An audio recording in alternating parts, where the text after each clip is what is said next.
네, 안녕하세요.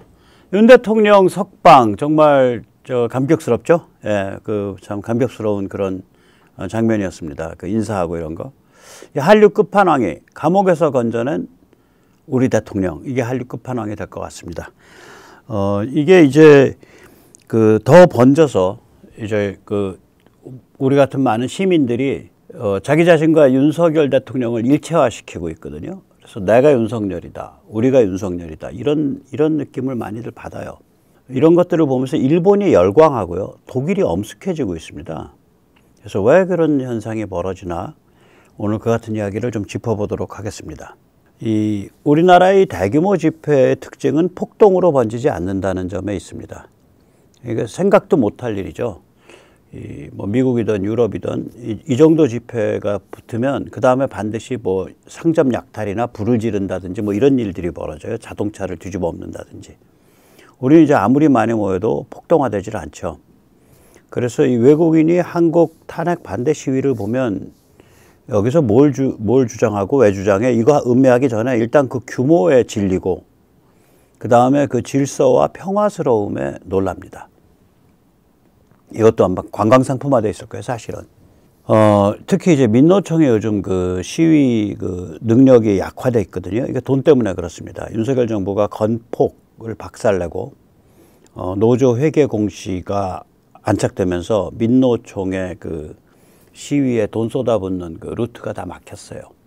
그리고 이제 노조원들한테 시위 동원 명령을 때리면 노조원들이 반발을 해요.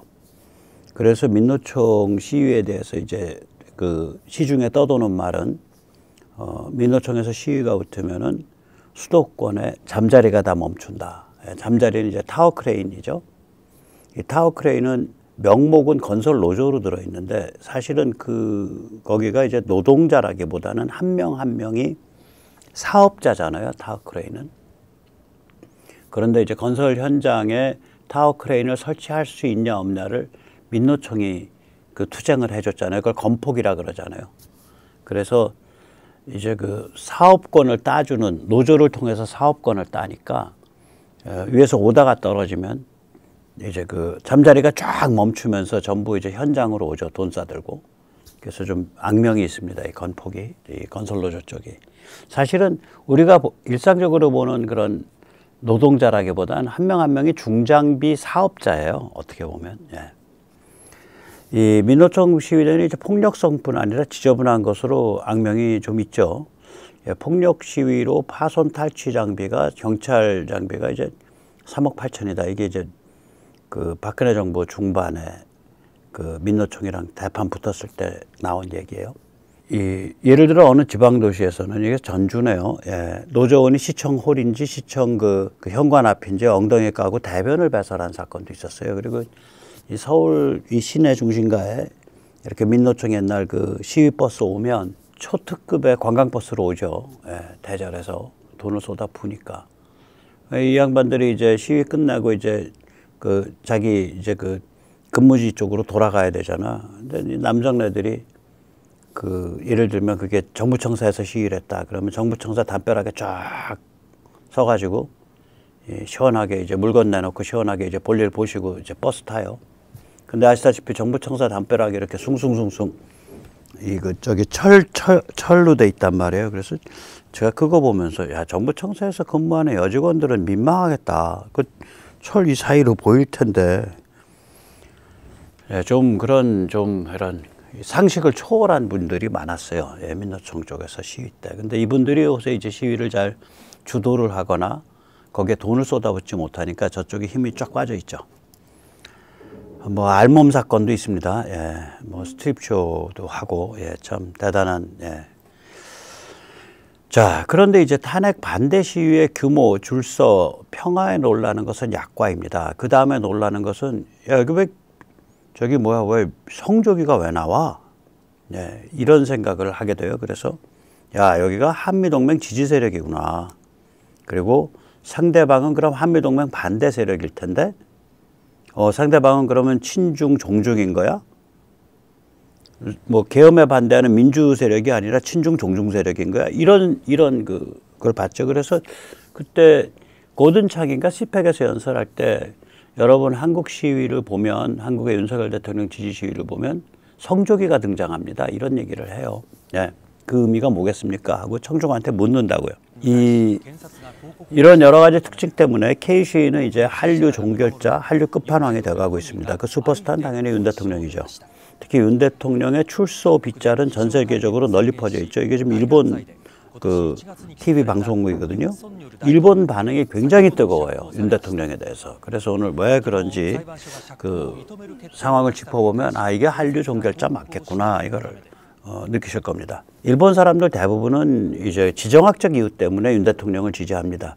한국 대통령 중 반의를 여론조작 수단으로 사용하지 않고 과감하게 한미일 3국 안보 체제를 실현했다. 이런 점을 높이 평가해요. 대부분 한 70~80%는 거기까지예요. 예를 들어서 일본 사람들이 혐한이 이게 문재인 때 굉장히 심해졌는데요. 혐한의 주요 이유 중에 하나가 이게 반의를 이게 그 거짓말로 지어 만든다라고 일본 사람들은 느꼈어요. 예를 들어서 우리는 그 이제 한국 언론은 그 독도 부근의 그 한국 그 군함과 일본 비행기 사이에 그 서로 레이더 쏘고 그 난리 부렸던 사건에 대해서 일본이 먼저 우리한테 뭔가를 해서 우리 쪽이 레이더를 쐈다는데 일본 쪽은 증거 그럼 대조해 보자. 우리 군함이 일본 그 비행기에 대고 레이더 그 미사일 발사 직전에 락온 그걸 일본에서는 조사라고 표현하더라고요. 그걸 조사했기 때문에 그래서 문제가 터진 거다라고 하고 그걸 로그를 가지고 비교 대조하자라 그랬었어요. 근데 한국 정부 한국 해군이 그 로그 가지고 비교 대조 안 하고 일본이 먼저 했다 그 얘기만 계속 반복했죠. 그래서 일본 사람들은 뭐 진실이 뭐든 간에 뭐라고 인지하고 있냐면 국가가 이웃 국가에 대해서 도발을 한 사건에 대해서 거짓말을 하고 있다예요.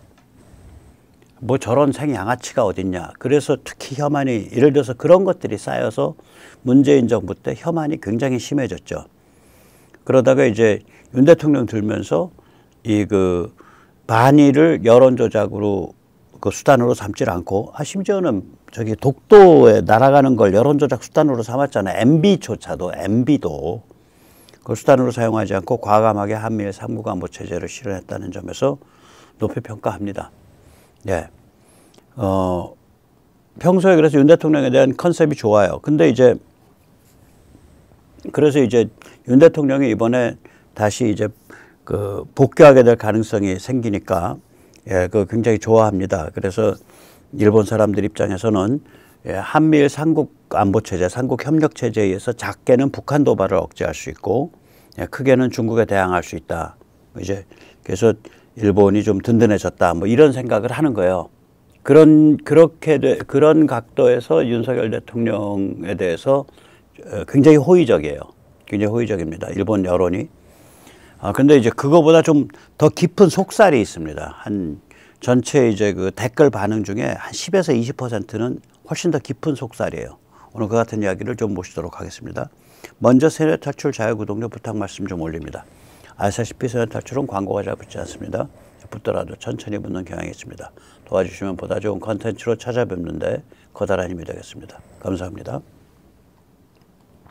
이게 이제 그 교수님들 집회가 목요일에서 금요일로 옮기면서 금요일 날 집회 2개가 쫑이 나 있어요. 예, 먼저 이제 교수님들 집회를 말씀드릴게요. 이게 모든 길은 로마로 통하고 모든 악은 중국으로 통한다. 국회 독재 정치 위기의 진짜 배후는 중국이다. 교수들과 함께 시진핑을 맹폭한다. 예, 금요일 날 11시 명동 중앙우체국 앞입니다.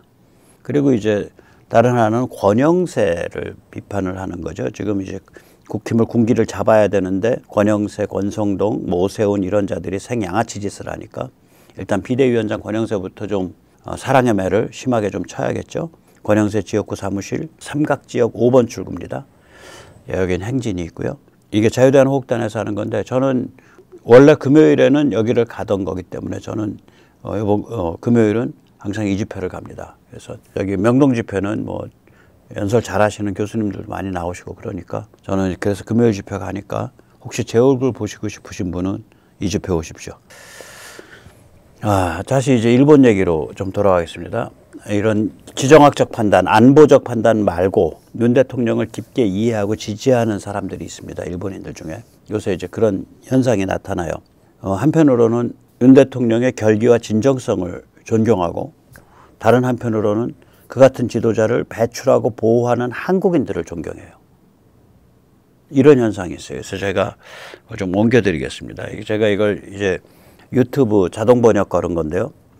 예, 카사라카 리쿠모라는 사람이에요. 그러니까 구름에 달 가듯이겠죠. 여월 이운이니까 구름에 달 가듯이. 대통령님 축하드립니다. 국민에게 깊은 절을 하시는 부분에서 눈물이 났습니다. 한국의 정치인들을 다시 한번 돌아보게 됐습니다. 지도자와 국민이 한 몸이 된다. 군민일체라는 것이 이런 것이구나 라는 생각이 듭니다. 또한 언론에 속지 않고 대통령을 지지해 준 한국 국민 여러분도 정말 훌륭하고 진심으로 존경합니다. 이런 지도자 참 드물다. 라는 지도자에 대한 담복과 그런 지도자를 배출하고 언론이 그렇게 세뇌를 하는데 조중동에 속지 않고 그 대통령을 지지해서 감옥에서 끌어내는 그 국민 파워, 그것도 참 존경스럽다 이런 얘기예요. 그래서 이런 일본 쪽이 다루는데 가보면 그냥 한국 사람들이 그냥 벌떼같이 붙어서 일본 이렇게 좋게 다뤄줘서 고맙다, 이렇게 격려해줘서 고맙다, 댓글에도 대댓글 달고 막 한국 게시판 같아. 그럼 또 일본 사람들이 그거 다 번역해서 보겠죠. 예. 또 이제 다른 또 일본인은 이렇게 말합니다. 정의를 관철해서 국민을 제일로 생각하는 이런 성실한 정치가는 일본에는 없습니다. 윤석열 같은 정치가 일본에 없다 이 소리죠. 윤 대통령은 위대하네요. 일본인으로서도 존경합니다. 지금 이런 현상이 있는 거예요. 일본에. 그러니까 윤사마 광풍이 불고 있어요. 일본 사람들의 윤 대통령의 지지 엄청난 것 같아요. 그중에 10에서 20%는 방금 본 댓글과 같이 윤 대통령의 결기와 진정성 그리고 그런 윤 대통령을 대통령으로 배출해 놓고 보호하는 한국인들의 그런 움직임에 대한 존경 이런 게 있어요. 일본 사람들은 사실상 정치적 자살이나 다름없었던 12.3 계엄 이후의 과정에서 윤 대통령을 더 크고 더 강력한 지도자로 되살려낸 한국인들을 엄청 존중해요. 그래서 KUC가 한류 끝판왕이 돼가고 있는 이런 상황입니다. 그러니까 윤 대통령의 12.3 계엄도 정말 기겁을 할 일이잖아요. 겉으로만 보면 정치적 자살이지. 실제로 윤 대통령이 그 다음에 이렇게 국민들이 들고 일어날 줄 알고서 그런 일을 감행했겠어요? 야, 이대로 뒀다가 나라 망한다, 못 참겠다, 그러고서, 나 뒤는 모르겠고, 됐고, 그러고 그냥 고공전파한 거 아니에요. 그런 정치인도 드물고, 그리고 참 가짜는 헌재, 헌법 개판소에 나가서 국민들 보라고 하루 종일 거기에 그냥 묵묵히 앉아갖고 국민들이 이 상황을 주의 깊게 들여다볼 수 있도록 자기가 스포트라이트를 끌어오는 역할을 해준 거 아니야. 그 얼마나 가짠겠어요, 정말. 되도 않은 것들이 법복이랍시고 뻘겋고 검은 옷 입고 처자 빠져서 앉아있는 꼴 보면서 개소리 하는 거 보면 정말 저 같으면 막 혈압이 막 200 이렇게 올라가죠. 그런 지도자도 없거니와 그런 지도자를 순식간에 각성을 해서 그런 지도자를 구해내겠다고 정말 엄동설안에 그냥 밤낮으로 튀어나가서 결국 감옥으로부터 끌어내는 그런 국민도 참 보기 드물죠. 그래서 일본 사람들이 이런 거 굉장히 지금 좀 충격을 받은 것 같아요. 좋은 의미에서. 그래서 일본 사람들이 한국 자유공화 시민의 에너지와 윤 대통령의 결기 진정성을 부러워하는 것은 일본에 이 같은 것이 결여되어 있기 때문이에요. 아까 저런 지도자 없다 그러잖아요. 이 일본 자민당은요, 초상류층의 대물림 의원들이 대부분입니다. 세습이 대부분이에요. 그래서 지금 그 총리급이 연설하는데도 청중이 별로 없잖아요. 누구야, 아베, 초대형 지도자, 그때 아베 피격당해서 숨질 때 보면 거기 모인 사람들 꼴랑 몇 명 안 돼. 그러니까 자민당에는 민초 에너지가 없어요. 거의 없어요. 자민당이. 그냥 대물림해서 그냥 가는 거야, 그냥. 예. 저게 다 거물급 정치인들인데 저런 거예요, 그냥. 저러고 맹숭맹숭하게 가요. 일본 우파 정치의 민초 에너지는 자민당에 있는 게 아니에요. 창가학회에 있습니다. 소가 가까이죠. 고가이가 아니라 가까이. 소가 가까이에 있어요. 창가학회. 창가학회가 만든 공명당에 있어요. 고메이토에 있습니다. 이게 자민당이랑 결합해서 민초 에너지를 보완 제공해 주고 있어요. 그럼 공명당과 자민당의 연대가 깨지면 자민당이 선거에서 참패해요. 그래서 자민당 권력이 붕괴합니다. 일본이 그런 구조예요. 믿거나 말거나. 참고로 이제 그 창가학회 국제조직이 SGI예요. 그러니까 소카 가까이 인터내셔널입니다. 우리나라에서는 흔히 남묘 호랭개교라고 불리면 속칭 호랭이교라고도 하죠. 심지어 이거 사교야라고 편견이 있고 옛날에는 뭐 한 10여 년 전, 20년 전, 30년 전에는 신문에 사교, 남묘 호랭개교 사교 이러고서 기사를 썼었어요. 버젓한 뭐 조중동급의 신문들이. 근데 실제로는 사교 아닙니다. 이거 일종의 불교인데요. 남묘호랭개교는 뭐냐면 나무묘호랭개교입니다. 그래서 이제 아침 저녁으로 그런 신당 같은 걸 좀 차려놔요. 그러니까 작은 밥상에 그 향을 꽂아놓고 밥을 한 공기 올려놔요. 그래서 거기에 앉아서 꿇어 앉아서 남묘호랭개교, 남묘호랭개교, 남묘호랭개교 이러고 중얼중얼 기도를 해요. 그러니까 이제 그걸 옆에서 들으면 호랭이 이렇게 들으니까 이제 사교다, 호랭이교다 뭐 이렇게 이제 그 편견이 있었던 거죠. 이 뜻은 묘법연화경, 그러니까 묘호랭개교, 묘법연화경의 나무 기위합니다. 그런 뜻입니다. 묘호랭개교가 묘법연화경이거든요. 우리 법화경이라고 하는 거랑 아마 같을 겁니다. 대승불교의 3대 경전 중에 하나죠. 화엄경, 금강경, 묘법연화경 이렇게. 예. 대승불교의 한 특징인데 이거는 이제 창가학회 그리고 그것의 국제조직인 SGI는 13세기 일본 승려 니치렌 1년을 대성인으로 모시는 1년 정종 종단이죠. 니치렌 쇼슈에 속합니다. 그러니까 1년 정종의 기반을 둔 강력한 신도 조직이 창가학회예요. SGI예요. 제가 이걸 쭉 설명을 드리는 게 우리 사회에 상당히 깊게 들어와 있어요. 근데 우리가 이미 이런 종류의 일본 커넥션에 의해서 사회가 크게 영향을 받지 않는 상태가 됐기 때문에 너무 적대적일 필요는 없다라고 저는 생각을 합니다. 1년 정종, 니치렌 쇼슈가 이렇게 종단이고요. 거기서 이제 세속 신도 조직인데 그 가르침을 따른다지 니치렌 쇼슈의 컨트롤 받지 않아요. 창가학회는 그 자체로 엄청난 조직이에요. 그래서 창가학회 SGI가 만들어졌고요. 그 SGI가 정당 조직을 만든 게 공명당이에요.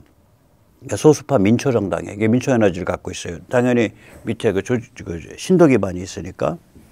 그래서 자민당이 워낙 민초 에너지가 결여되어 있기 때문에 공명당과 자민당이 결합을 해서 이게 정권이 창출되는 거예요. 자민당 의원들도 당선이 되고. 그러니까 정권의 생사존망이 공명당에서 결정된다라고 해도 지나친 말이 아니에요. 그러니까 공명당 후보가 출마하지 않은 선거구에서 자민당이 당선이 되는데 그 자민당이 당선될 때 밑바닥에서 뛴 거는 이 공명당 멤버들 혹은 창가학회 멤버들이 뛴 거라고요. 이게 그런 구조예요, 일본이. 그래서 특정불교 종단, 그러니까 니치렌 쇼스의 세속 신도 조직, 그러니까 소카 가까이에서 나온 소수파 민초정당, 고메이도, 이게 자민당 정권의 생사 존망을 거머쥐고 있는 거죠. 그럼 이런 구조를 이렇게 보다 보면 무슨 생각이 드냐? 야, 일본 정치가 체질적 구조적으로 굉장히 취약하고 무기력하구나. 그런 생각이 들 수밖에 없는 거예요. 그게 현실입니다. 자, 그러니까 이런 정치 문화를 보는 일본인들이 한국의 이 맹렬하고 막 그냥 대통령이 그냥 잡혀 들어가고 대통령이 잡혀 들어간 이유는 그냥 자기 온 목숨 내놓고서 그냥 고공에서 아무 보장 장치도 없는데 아무 안전 장치도 없는데 고공에서 점프하듯이 뛰어내린 거고, 그럼 또 국민들은 또 그거에 그냥 급속하게 이 자유공화 사상으로 급발진해서 각성해서 그거 구해내겠다고 그냥 벌떼처럼 일어나서 덤벼서 결국 구해내고, 한편에 굉장히 에너제틱한 드라마잖아요. 이런 걸 볼 때, 야, 뭐 저런 나라가 있냐. 기겁을 하고 경탄을 하는 거죠. 참고로 이제 한국의 반일파리들은 일본이 평화헌법을 버리고 군국주의로 되돌아간다라고 사람 겁주는 소리 하는데, 이거 사람 겁주는 소리예요. 일본은 첫째 평화헌법 내다버리기 쉽지 않습니다.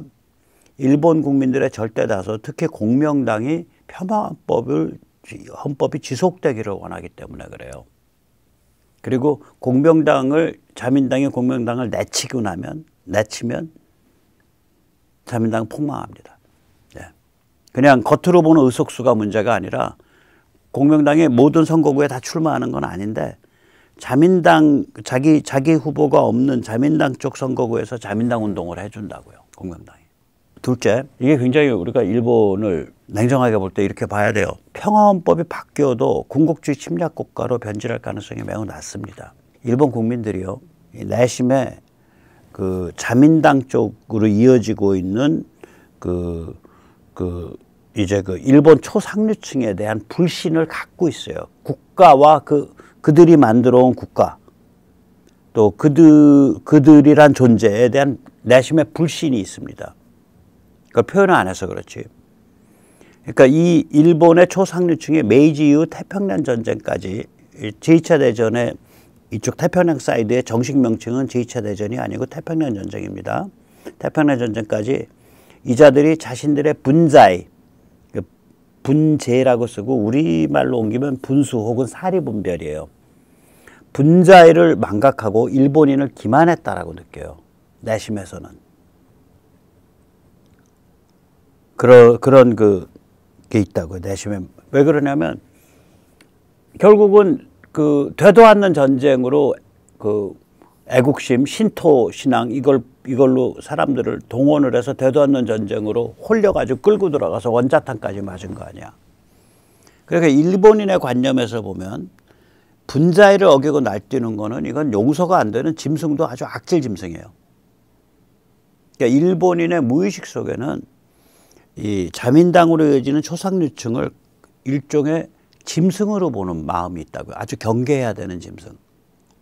우리가 일본에 숨어있는 이 흐름을 우리가 좀 자세히 들여다볼 필요가 있어요. 그럼 그런 경계해야 될 짐승이 사회 정치 권력의 주류를 이루고 사회를 이끌어가는 거를 방치하고 있는 거거든. 그 상황에 대해서 타협하고 있는 거거든. 그래도 그 저놈들밖에는 할 놈들이 있겠어. 이런 체념이 있는 거예요. 그래서 일본 정치 문화의 밑바탕에는 민초 에너지가 유리된 채 사실상 짐승으로 치부되는 세습 초상류층에 대한 무기력한 타협이 깔려 있습니다. 이런 상황에서 사는 사람들이 이번 윤 대통령의 거사, 윤 대통령의 결기와 진정성, 또 그런 윤 대통령을 감옥에 갇혔는데 더 큰 지도자, 더 강력한 깃발로 되살려낸 한국인들, 이거 어떻게 보이겠냐고. 무지하게 경탄스럽고 좀 그런 엄청난 존재로 보이는 거예요. 경탄스럽고 희한한 케이스로 보이는 거예요, 이게. 그래서 이제 한국은 또 이제 국회의원들이 양아치스럽잖아요. 일본은 내심의 국회의원들을 이제 짐승스럽게 보는 거거든. 이거 둘을 바이패스해서, 아까 댓글에 보셨잖아. 바이패스, 그냥 한국 자유공화 시민과 일본의 자유시민 사이에 끈끈한 유대감이 좀 생기는 것 같아요. 저도 일본 유튜브에서 일본 보도와 그 밑에 딸린 일본 사람들의 댓글을 보다 보면 만나서 술 한잔 하고 싶은 생각이 들더라고. 아까 그런 댓글 쓰는 사람들. 이 또한 윤 대통령과 우리 자유공화 시민이 만들어 나가고 있는 또 하나의 성과죠.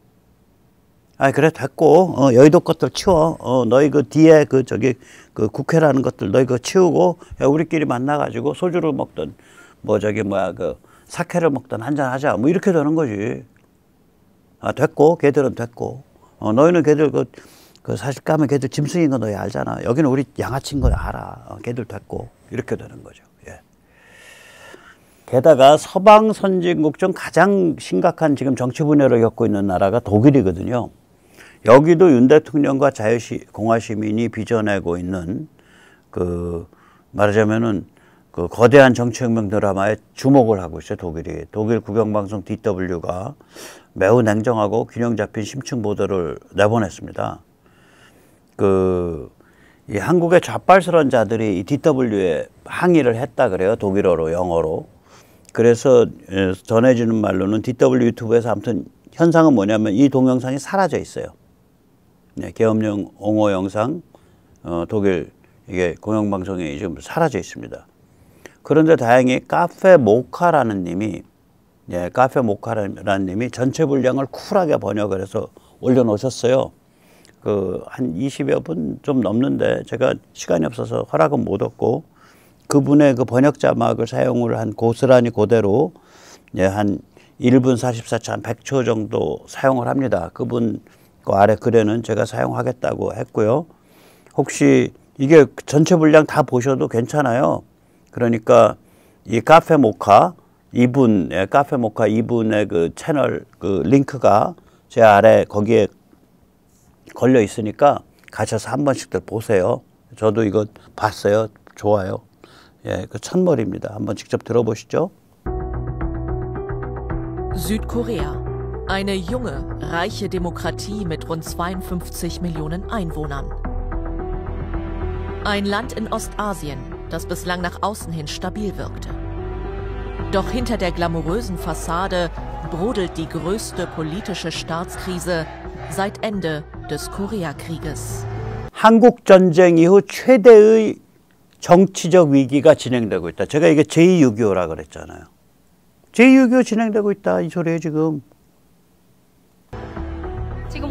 Unser Land steht am Abgrund. Präsident Yoon muss wieder ins Amt kommen. Es gibt zu viel zu tun. Seit der Ausrufung des Kriegsrechts protestiere ich regelmäßig gegen den Präsidenten. Eine Nation tief gespalten über einen Präsidenten, der unerwartet das Kriegsrecht für Notstände ausrief. Das Parlament, das die Basis einer Demokratie sein müsste, ist zu einem Monster geworden, das die Demokratie zerstört. Es folgt die vorläufige Amtsenthebung. Proteste auf beiden Seiten. Anti-Yoon gegen Pro-Yoon. Und mittendrin Menschen zwischen Wut und Angst vor der kommunistischen Gefahr. Bleiben wir weiterhin ein demokratisches Land oder werden wir das gleiche Schicksal erleiden wie Hongkong? 예, 그러니까 지금 우리가 자유민주주의 국가로 유지될 거냐 아니면 홍콩처럼 중국의 위성국가 혹은 중국의 속방으로 전락할 것이냐 라는 그 초이스 때문에 지금 나는 시위에 나왔다. 그걸 그냥 전해주더라고. 그러니까 지금 우리 자유공화 시민들이 반중, 그 다음에 포괄적 한미동맹, 자유민주주의, 그 다음에 공화국의 시민됨 이런 주제들을 가지고 어떤 컨셉, 통합된 어떤 사상적 그 프레임을 지금 갖춰가고 있거든요. 고스란히 지금 인터뷰를 통해서 보여주고 있어요.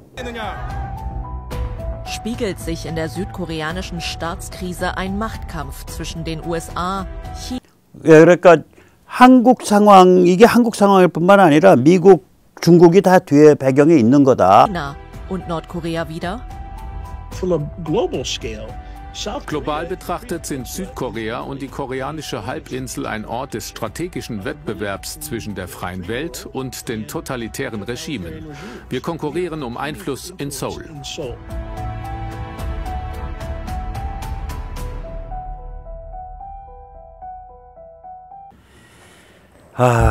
그러니까 독일 국영방송인데 이걸 아주 정확하게 보여주더라고요. 이 카페 모카님, 저는 1분 40초 맨 앞부분만 한 거고요. 한 20여 분 돼요, 이거. 그러니까, 직접, 저도 이거 본 다음에 그때 2월 25일인가 됐는데, 저도 이거 가지고 풀로 한번 올릴까 하다가, 제가 하는 이 내용도 바빠서 제가 이걸 못했어요. 근데 카페 모카님이 해놓으셨더라고. 근데 이게 실제로 내려졌어. 그래서 저도 카페 모카님 거를 하나 지금 다운로드 받아놨어요. 혹시 몰라서 굉장히 귀중한 자료여서. 예. 그래서 직접 그 아래 그 설명란에 나오는 카페모카님 그 링크에 꼭 가셔서 한 번씩 보시기 바랍니다. 예. 이제 여기 아까도 나왔지만 지금 한국은 6.25 이후 최대의 정치 위기를 겪고 있다. 그 배경에는 미중 대립 신냉전이 깔려 있다. 중국의 위성국가로 전략하냐 아니면 서방 선진국으로 계속 발전할 것이냐 갈림길에 있는 것이다.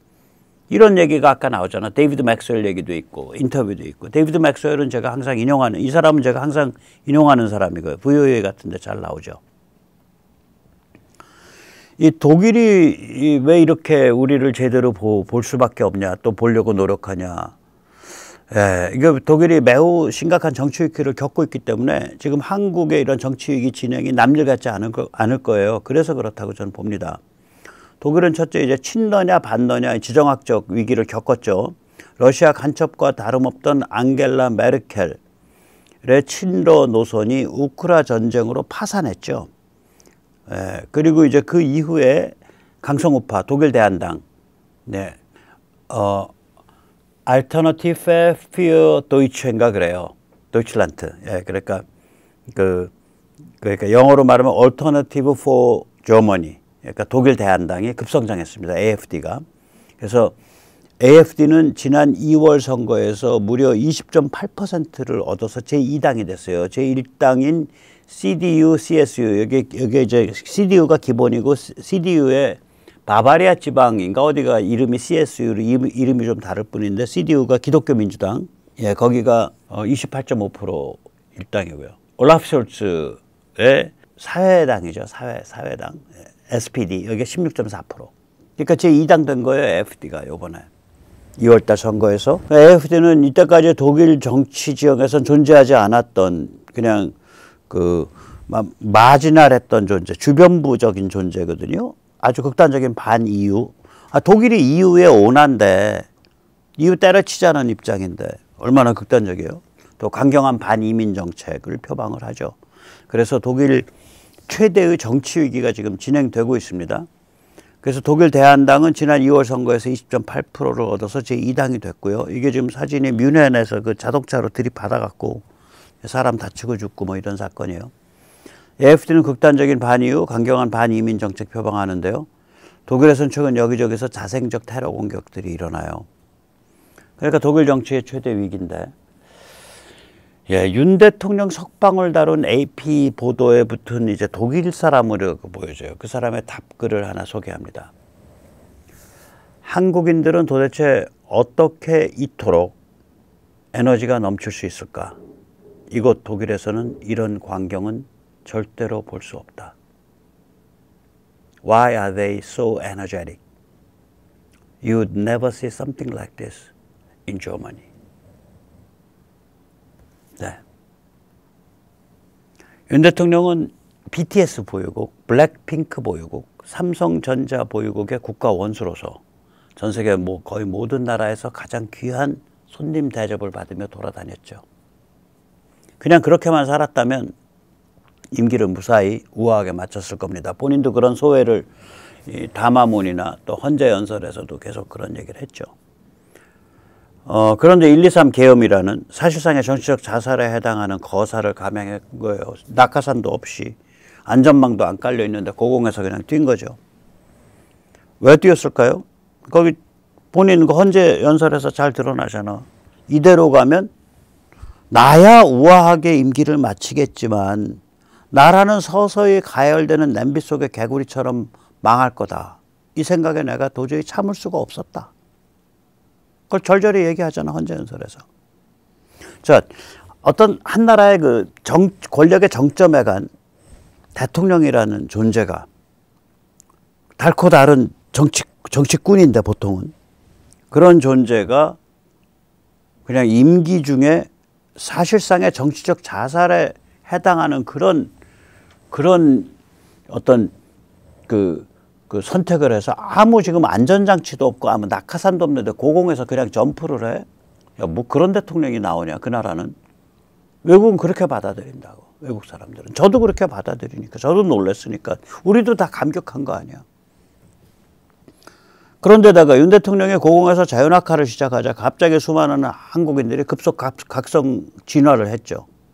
그래서 반중, 포괄적 한미동맹, 자유민주주의, 그리고 공화국의 시민됨, 이런 것에 관한 사상이 버무려진 반중 한미동맹 자유공화 정치 철학으로 중무장을 하고 거리로 쏟아져 나온 거예요.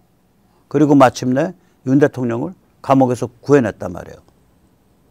그럼 대통령도 참 특이한데, 그런 대통령을 감옥에서 구해내는 국민도 대단하네, 이렇게 생각을 할 수밖에 없어요, 외국인들이 보면. 그래서 이게 수렁에서 건져낸 내 딸이 아니라 감옥에서 건져낸 우리 대통령이요, 일체화돼 있단 말이에요. 그 일본 사람이 말하듯이 군민 일체, 지도자와 국민의 일체. 그래서 내가 윤석열이요, 우리가 윤석열이요, 이렇게 얘기하는 거예요. 사실 이 구호는 제가 제일 먼저 쓴 것 같아요. 이번 사태 때 제가 한참 전에 썼어요. 이거 12월 달에. 저는 이거 쓸 때 무슨 생각이 들었냐면, 그 옛날에 그 토니 커티스 나온 그 스파르타쿠스라는 옛날 영화 있어요. 거기 이제 나중에 전쟁 끝나고 다 잡히는데 그 로마 장군이 그 포로들 앞에서 연설을 하지. 이 중에서 스파르타쿠스가 누군지 가르쳐주는 사람이 있다면 그 사람은 풀어주겠다. 그러니까 한 놈이 벌떡 일어나면서 내가 스파르타쿠스야. I'm 스파르타쿠스. 그러니까 계속 일어나. 그래서 전체가 다 I am 스파르타쿠스. 내가 스파르타쿠스다. 내가 지금 서울구치소 갇혀 있는 거고, 내가 지금 헌재에 그 뭐 불굴에 거무레한 그 이상한 검붉은 옷 입은 그 개판관들, 그 되먹지도 않은 것들, 참 잽도 안 되는 것들, 아무것도 아닌 것들 앞에 그 한 단 낮은 자리에 앉아서 하루 종일 되도 않는 소리 듣고 있어야 되는 그 존재가 바로 나야, 임마. 그 생각이잖아요. 내가 윤석열이고 우리가 윤석열이다. 이게 아까 일본 그 댓글에서 나온 군민 일체, 지도자와 국민이 하나가 되는 현상, 이거죠. 그럼 이제 21세기가 어떤 세상인데, 그리고 대한민국의 서방 선진국인데 뭐 이런 고전적 정치혁명 드라마가 펼쳐지냐. 100년 전이나 있었던 정치혁명인데 이런 게. 그러니까 외국인이 보면 이거 굉장히 특이한 현상이에요. K혁명이 이게 한류의 끝판왕이 될 겁니다. 한류 종결자입니다. K 지금 공화시민혁명이고 자유공화혁명이고 진행 중인 거근데, 지금까지 한류와는 다르죠. 지금까지 한류는 상품, 서비스, 드라마, 영화, 노래죠. 근데 K시위, K혁명은 정치 모델, 정치 심리, 정치 문화죠. 인간 정신이고 영혼이죠. 이거는 인류 전체에게 영감과 용기를 제공하는 거대한 물결입니다. 그래서 이제 또 부탁 말씀드립니다. 3월 14일 금요일 날 오전 11시 30분 삼각지역 5번 출구입니다. 권영세, 지금 이제 우리가 자유공화 시민혁명이 진행되면서 이 국민의힘을 단도리를 단단히 해야 돼요. 내부 배신자 못 나오도록. 또 내부 배신자를 바로 그냥 꿇어 앉혀가지고 거의 박살을 내놔야 돼요. 이 내부 배신자의 최대의 병풍이 지금 권영세고요. 최대 실세가 권성동입니다. 권영세 잡으러 가야죠. 또 뵙겠습니다.